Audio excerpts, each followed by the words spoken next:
Life seems to go on without effort when I am filled with music. An inspiring quote by the 18th century poet George Eliot. The goal of the Singing Chords Project is to utilize the power of music and singing to increase the independence and well-being of those living with a spinal cord injury. Here are some observations and stories about our Singing Chords Project. Let's face it, singing in public is sometimes people's worst fear. So how did we alleviate the uncomfortableness and worries of participants? Well, we made sure that the environment was safe and welcoming.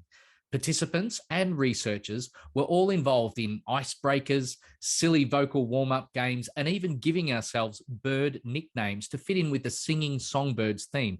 And before you all think it, yes, I was the bald eagle of the flock.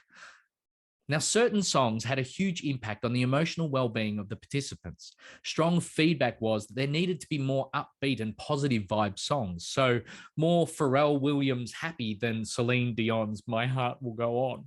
Although two songs which have become almost anthems for singing chords have been What a Wonderful World and Lean on Me, which I believe says a lot about the impact of positive lyrics in song choices.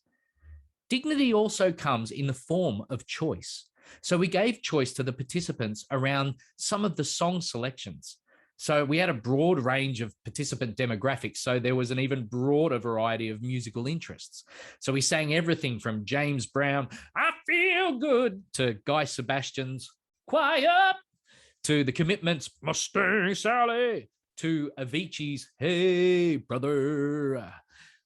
Now, one of the best decisions that we had made, and that had an unintentional effect on the health and well-being of participants, was the incorporation of combining both inpatient and community participants. It was a truly peer-led and peer-supported project.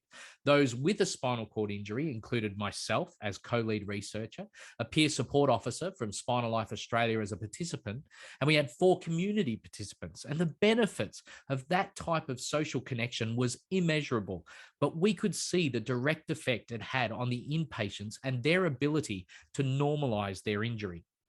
Now, singing in a group is much less confronting and scary than on your own, right? Well, we saw great camaraderie and encouragement of each other, especially on the days where patient participants were having a really tough time. And the community participants often provided a peer support-like encouragement to the patients, which in turn created a togetherness and a strong group morale. Now, in an emotional conversation I had with a patient, she expressed how sad she was about losing her laugh emotionally and physically. Her laugh had changed. She felt like her laugh was an alien voice inside of her. And by welcoming her into the Singing Chords fold, we were able to provide her a safe environment for her to learn how to cope with her new sound, teaching her how to control a little more of the oxygen intake and outflow. And along with the joyful banter and camaraderie exerted by the group, her 15 facial muscles started to contract, and the old zygomatic major muscle began to create that smile that had been missing since her injury. Early on in the Singing Chords project, a participant gave us probably the strongest and most flowery feedback about what singing chords meant for him. It remains one of our most proudest outcome measures yet. And to quote this patient's exact words, "This is better than any of the fucking medication they've given me here so far."